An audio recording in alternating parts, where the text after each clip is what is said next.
Get your award. Thank you. I love this book. Thank you.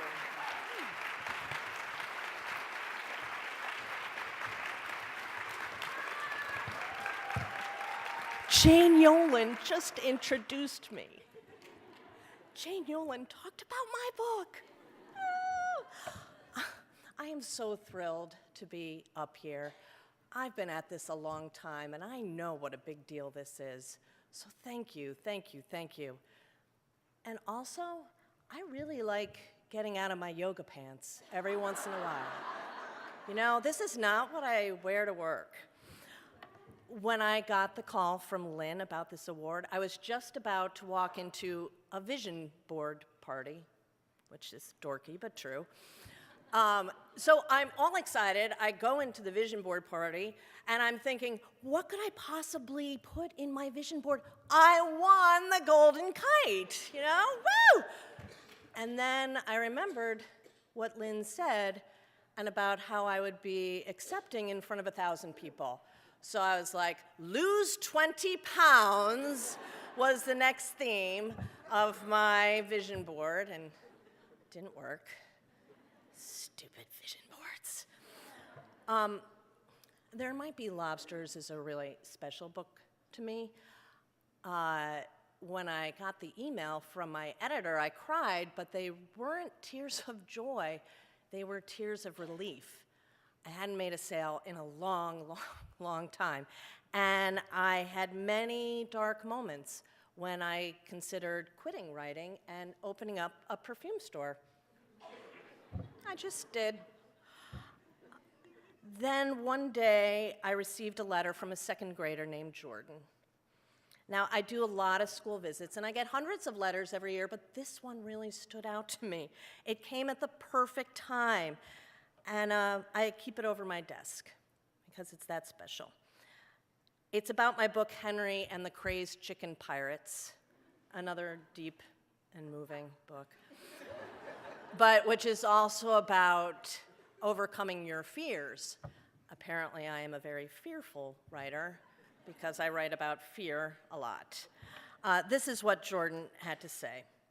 Ahoy, Miss Crimmy. Your book, Henry and the Crazed Chicken Pirates, made me think of myself because the character Henry is really shy and cowardly, kind of like me sometimes. But I put all that aside and come around in the most sincere moments. You don't quit writing after getting a letter like that. You don't do it. So I had to keep going. And I downloaded Pink's song, Try, and I would play it before my writing sessions. The refrain basically says, you've got to get up and try, try, try. You got to get it back up and try. And trust me, there were many days when I was like, oh, shut up, Pink. You try it. But if there are any writers or illustrators out there who are thinking of quitting, and if there really are 1,000 of you, I'm thinking about 500 right now are thinking of quitting, download your own fight song and know that there's a Jordan out there waiting for your story. Thank you.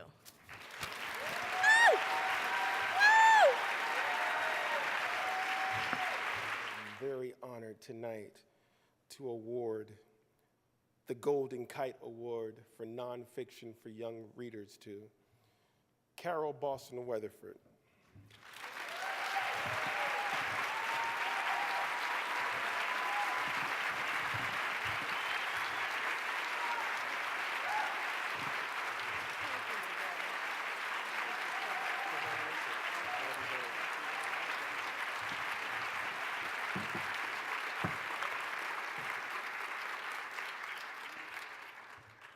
Thank you, SCBWI.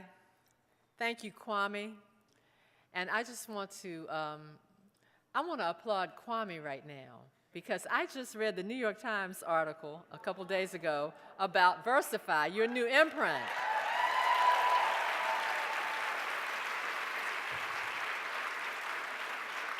And I have been following Kwame's career before he was even a children's book author. He doesn't know that, but I've been following you for a long time, and I am so proud of you. So proud. And I just want to say that one thing I learned from the article that I did not know was that the crossover, which Kwame won the Newbery for, was rejected 22 times. So that should give hope to all of us. To all of us.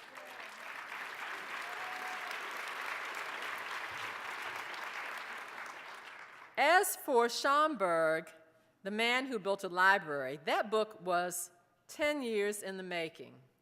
I am indebted to my frequent collaborator, Eric Velasquez, the illustrator, for conceiving the subject.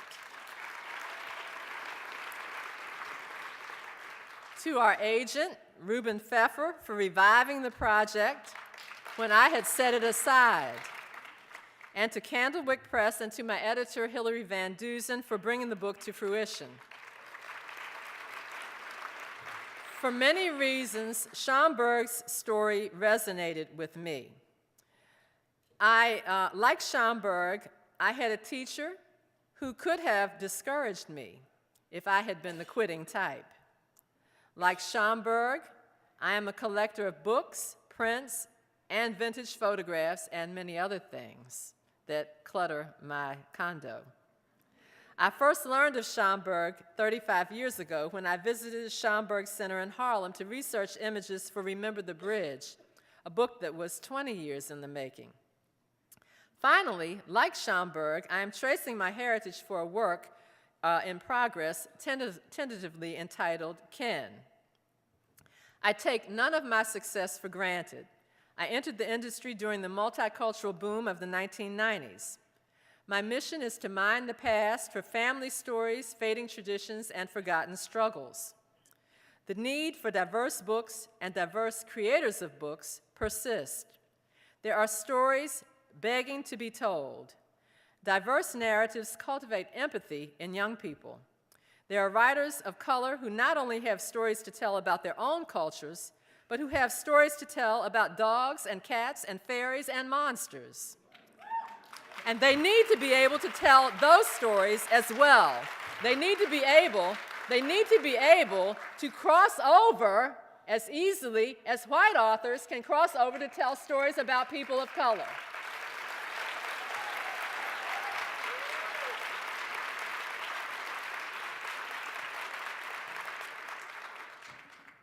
The Own Voices movement is a two-way street.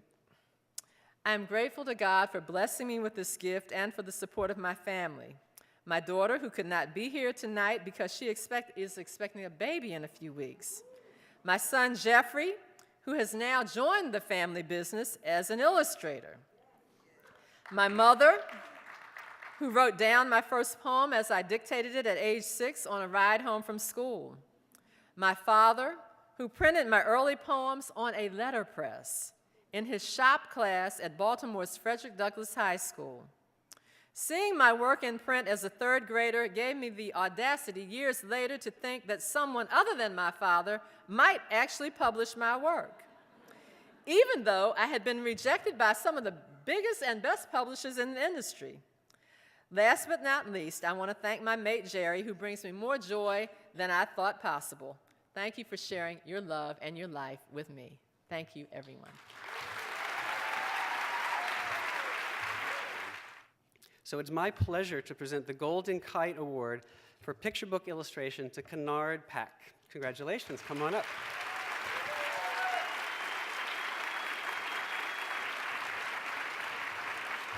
Oh, we're lighting up. Congratulations. And what an honor. Enjoy the moment. Okay.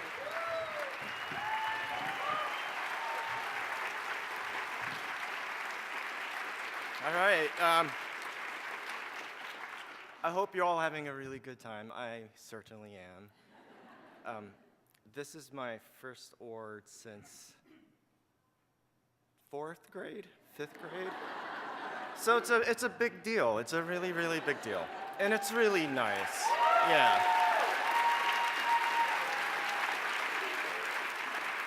SCBWI, Lynn, thank you for putting this all together. It's a pleasure. And I can tell by looking at you all, everyone is really having a wonderful evening. The judges, and we'll call them my peers, I guess words like validation or honor come to mind, but I'm more humbled. I think that's a really good feeling I'm experiencing, to have your own colleagues to say these good things and to give such an award. My agent, Kirsten Hall, she's amazing. She's a rock star. I don't think I could have done anything without her because by nature, I usually don't know what's going on. So she keeps me in check. Yeah, that's a good thing. My family, they couldn't make it tonight. My brother, he's doing good, but he couldn't make it tonight. So I think about them, right? My lovely wife, I love you so much. She's not here either, so I'm alone tonight. Yeah. But check it out, I've got you all, so good company. I'm in good company. My book, I have to be careful because I have different variations of the title. Goodbye, Autumn, Hello, Winter. Okay, that's the part that made me nervous. Okay. Goodbye, Autumn, Hello, Winter. I look at it, and even some of the spreads do maybe perk me, like every illustrator. We're not necessarily happy with what we do, but I'm stunned by it. Not because it's good. I'm going to leave that to you guys to. I'll let you make that judgment. But because it evokes memories, and in the field we work in, that's, I think, a lot what we work with. There are pretty pictures, and there's seasonal changes, there's leaves, snow. It's good. It's really good stuff. Yeah. But am I offering escapism? You could take it that way. But what I'm going to talk about is there are opportunities where there are breaks, moments, where things can slow down. Sure, they could speed up too, but the point is, there are these points where the unexpected happen, where a leaf can fall in front of you, or you wake up and you notice that the day is different, like there's snow. But the point is that these unexpected events happen, and then out of these unexpected events, good things can come for each other, our friends, and the little ones. Guys, thank you so much. I really, really mean it. Have a wonderful evening. For her deeply researched, deeply felt, and beautifully written book, Vincent and Theo, please join me in congratulating Deborah Heiligman on her 2018 Golden Kite Award.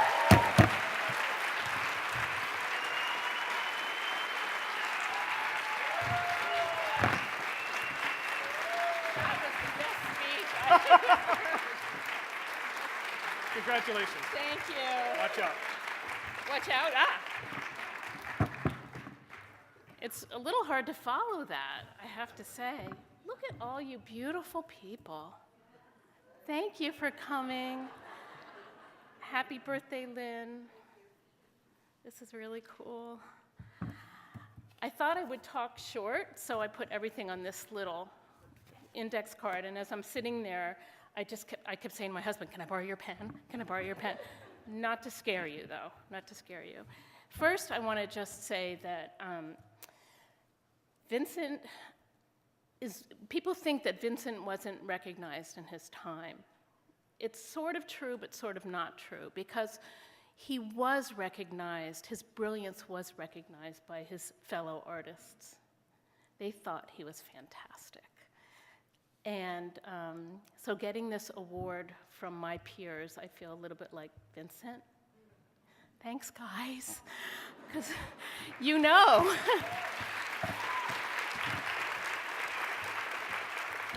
You know how hard it is. We all know how hard it is. And I'm not talking just about the authors, but also the publishers and the agents, and the family members. But I'll get to that in a minute. Another thing, what about that Chelsea? She grew up really well. I don't know about you, but I was just feeling extremely proud of her. I just sort of felt like maybe I kind of had a hand in her upbringing, which I did not at all, but I just felt very proud of her. And When she was talking about how much she loved books, I added one more thing to my card, because guess who else loved books? Vincent loved books. He not only loved to walk, as Brian said, alone, and discover and explore, but he loved to read. And if you read his letters, you'll see he's constantly referring to books.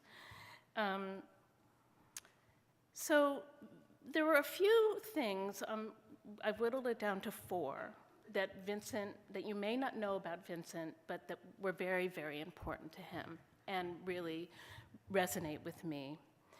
One was that he worked really hard. I don't know if you know this, because probably not everyone has read my book. Why not?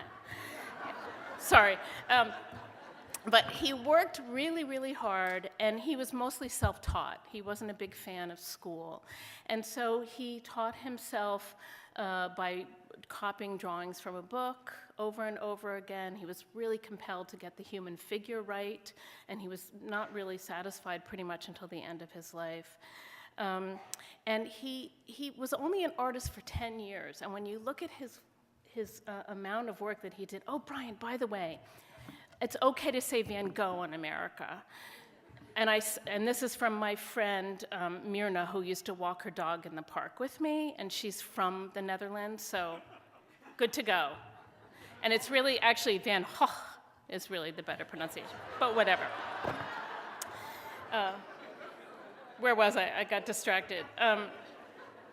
It's Lynn looking so beautiful down there. It's very distracting. So he was self-taught, and he worked so hard. I mean, we have this sort of image of him just sort of crazily slapping paint on the canvas, but he got annoyed when people thought that was Freudian, that he painted quickly. Yes, it took me over 5 years to write this book, so sorry about that. I worked very hard on this book. I did not work alone. My editor, who is probably now, oh, there she is, Laura Godwin.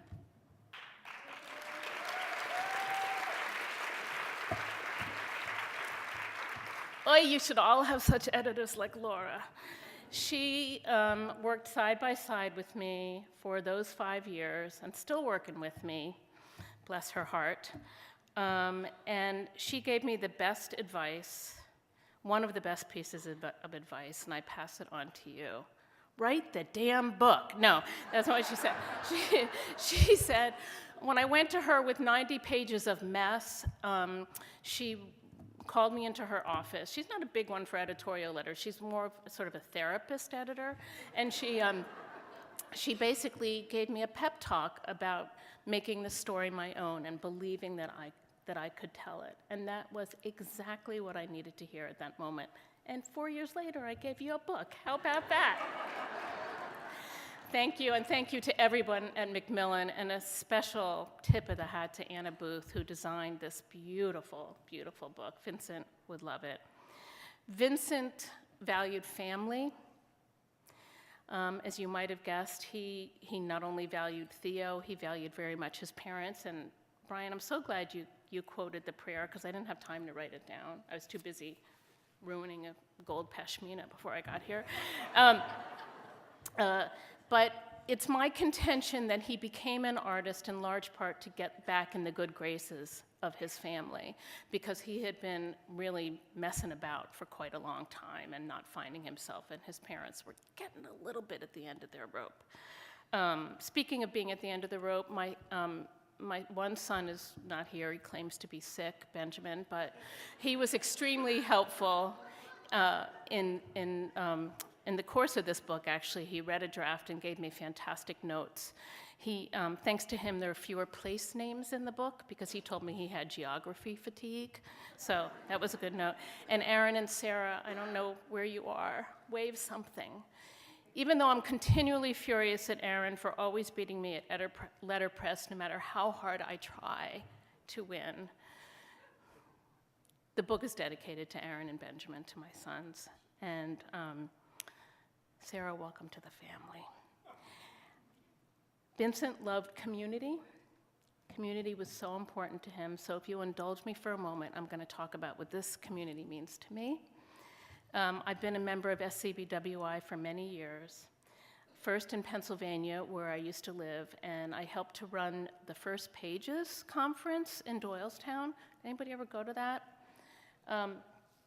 Some editors, we used to bring editors in, and they would read the first pages of different manuscripts aloud. And one time, Rosemary Wells came because her daughter was one of the editors, and it was my job to convince the children's librarian that it was okay for Rosemary to bring her dog into the library.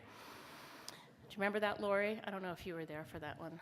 Lori Hall Sanderson was my buddy in that. Yeah, do you remember that? And there was another great time when my manuscript was anonymous, but a manuscript of mine, the first page was read out loud, and everybody in the room laughed and laughed and laughed. And then one by one, each of the editors said why they would never publish it. Still unpublished. When I moved to New York, I immediately joined SCBWI and met so many wonderful people there. And it's a beautiful community. The children's book community is a beautiful, wonderful community. And Vincent, he would have loved it. He would have been here decked out in gold. I don't know that Theo would have been wearing gold, but he would have been selling books in the back. But Vincent very much wanted a community like this, and I wish he were here. The last thing I'm going to say that you may not know about Vincent, or maybe you do, is that he really wanted to leave the world a souvenir. He wanted to give back to the world that he found so difficult and so beautiful. That's what you all are doing. You're leaving the world a souvenir. Books that matter. Books do matter. Art matters. Thank you. I am delighted to present the Golden Kite for middle grade fiction to Jack Cheng for his book, See You in the Cosmos.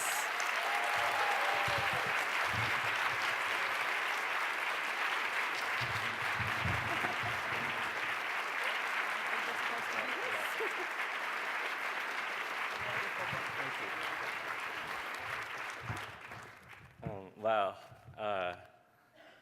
That was Linda Sue Park, guys. That is my plain stub. So actually, like, A Single Shard is like one of my all-time favorites. And while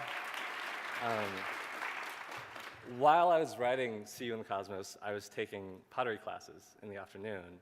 And actually, during the acquisition process, when I had my very first phone call with my editor, Jess, I was in the studio and literally had to wash the clay from my hands in order to take the call. So I think it's very fitting. I was also so excited that I could barely sleep last night. First off, thank you to SCBWI for this insanely cool honor. Stephen Lynn, happy birthday. I did not expect this. Thank the judges also. Big thanks to my Cosmos team, Jess, Lindsay, Lori, Nami, Caitlin, everyone. Also Anthea and crew in the UK, and Jessica in Barcelona. Quick shout out to my SCBWI Michigan friends. Yeah, Carrie, Leslie, everyone else. If I don't see you tonight, I'll see you at lunch tomorrow. This book, it didn't start out as a middle grade novel. I didn't even know what a middle grade novel was when I started working on it. I just wanted to tell a story about a kid going on this journey and meeting along the way loving, caring, compassionate people, and finding a family that he didn't know he had. And such has been my own journey in becoming a children's author. I feel like I've found, over the last few years of working on this book, my own family, my community, in all of you. One thing about communities is that they're not transactional. They're not about giving something in order to get something in return. Instead of standing on opposite sides of a counter, it's more like walking along next to one another on a trail in the mountains. Even the times when there is a literal transaction taking place, like when we buy a book from our local bookstore, within a community, there's always something more and bigger that goes with it. There's this attentiveness to it. Have you all seen the movie Lady Bird? Yeah? So I watched it a few weeks ago, and I thought it had the most beautiful message that attention is a form of love. Attention is a form of love. I can see that being a kind of mantra when we're overwhelmed by our schedules and by what we're seeing in the news. To return our attention here to our community and the work we do. To be attentive to authors and illustrators, new, aspiring, established, the way that others have been attentive with us. To be attentive to kids, from the ones with a million questions about our books to the ones who don't like to read because they just haven't found the right story yet. And also to be attentive to ourselves, especially in the moments when we find ourselves being inattentive, to sort of be kind to ourselves in those moments. Attention is a form of love. And maybe it's less that love happens in community than it is that community flows out of that love, of those acts of love. Maybe. So I guess that's all to say thank you again to this community. I love you, and I'll see you on the trail.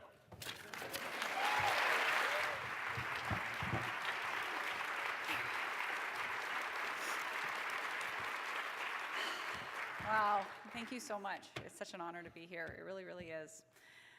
My first book, Sacred, sold to Random House on Valentine's Day, 2011. When the acquiring editor told me that the book would be published in November of 2012, I thought, okay, I'll be dead before that.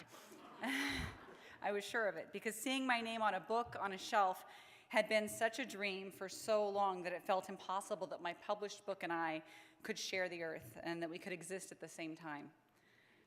All my life I wanted to be a published writer.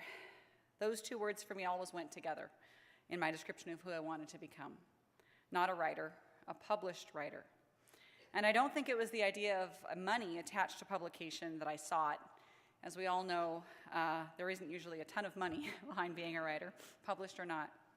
I think it was the thought that seeing my book published would prove to me that my words and my ideas had worth, that I had worth. What Girls Are Made Of is my 5th young adult novel and my 8th published book, and it's also the hardest book I've ever written. There are many factors that made this true. First, this book doesn't follow a linear plot structure. Instead, it loops back again and again to the summer Nina was 14. This means the story isn't told in chronological order, and it's actually the first book I've ever written that I took into pieces after completing a draft and worked to reorder it over the course of several months. This book was also hard because it was so intensely personal, and it was born out of deep-seated feelings of shame, disgust, and fear. And these aren't nice things to speak about.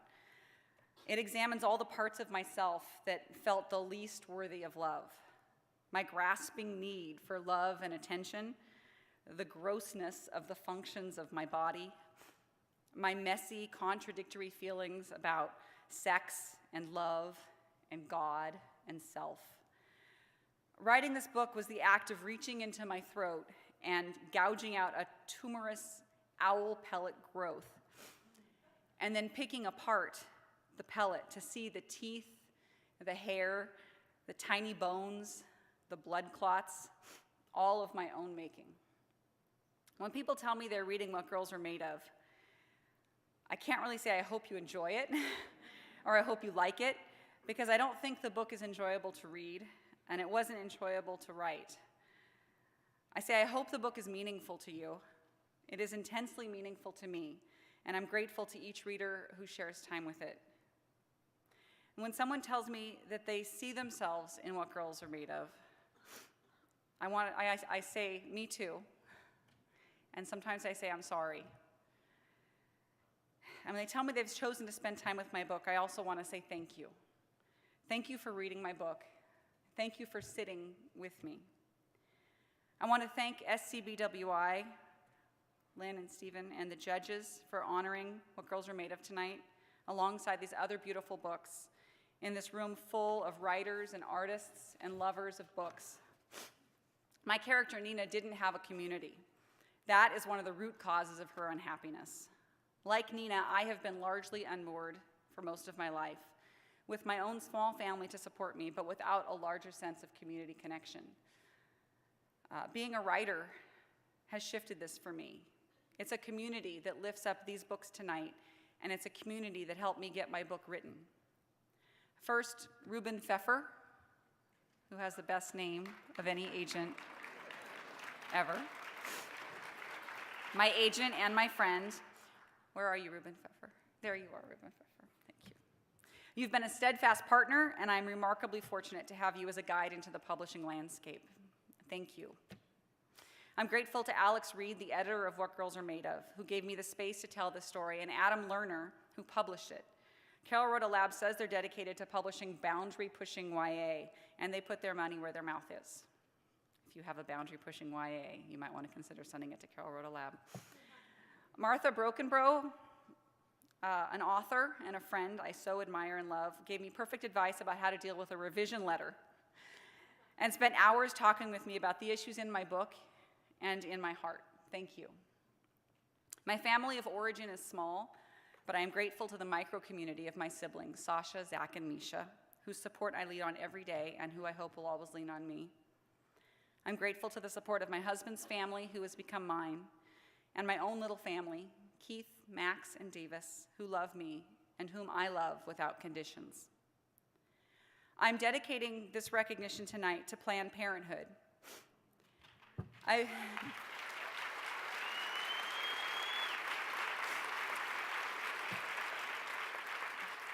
I've given 5% of everything I've earned from What Girls Are Made Of to Planned Parenthood, and I'm committed to continuing this, so I hope that the book sells 1 million copies.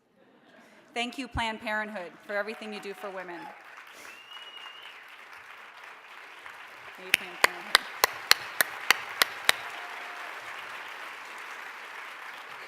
Seeing my book on a bookshelf, it didn't change my life, but numbering myself among a community of writers, artists, thinkers, dreamers, and doers has. I'm grateful and glad to find myself here among friends. Thank you so, so much. I love you.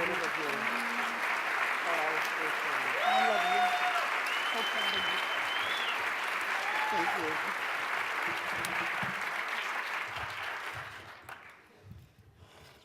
Daggone it, Vanessa. Messing up my makeup and everything. I got this fly dress on, she messing up my makeup.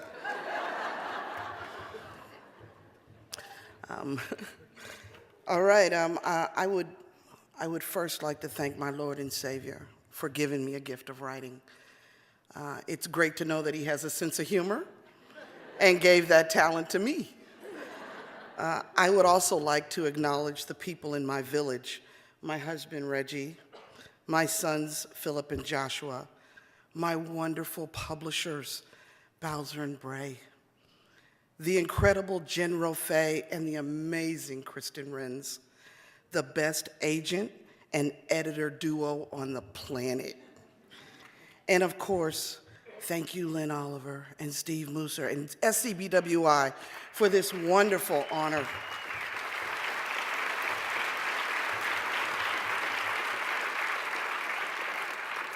But I'd also like to thank my character, Maya Tibbs, for teaching me to walk the walk and not just talk the talk.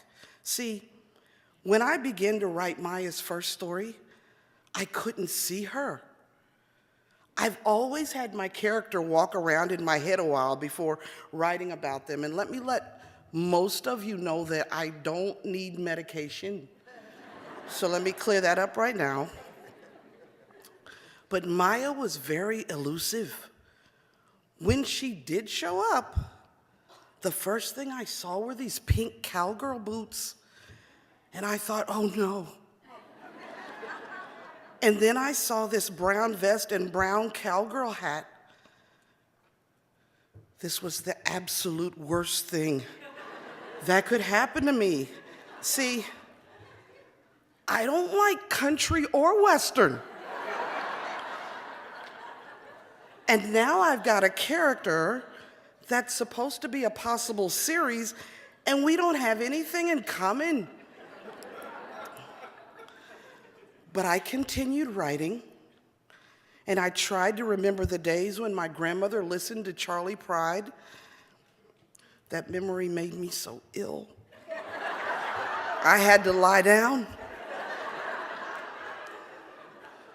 Once I realized Maya wasn't going to change, I asked myself why I didn't like country and Western, and I didn't have an answer. That's when I realized I hadn't given it a chance. So I did. Now I sing along with Garth and Rascal Flatts, and I've even created a line dance called the Maya Shuffle. But I learned a very valuable lesson. I always want to be a part of the solution, never a piece of the problem. In order for that to happen, thank you, I must see all things and all people, not just some things and some people, because every child deserves to be seen, especially those who are bold enough to step out in pink cowgirl boots. Thank you, and have a wonderful evening.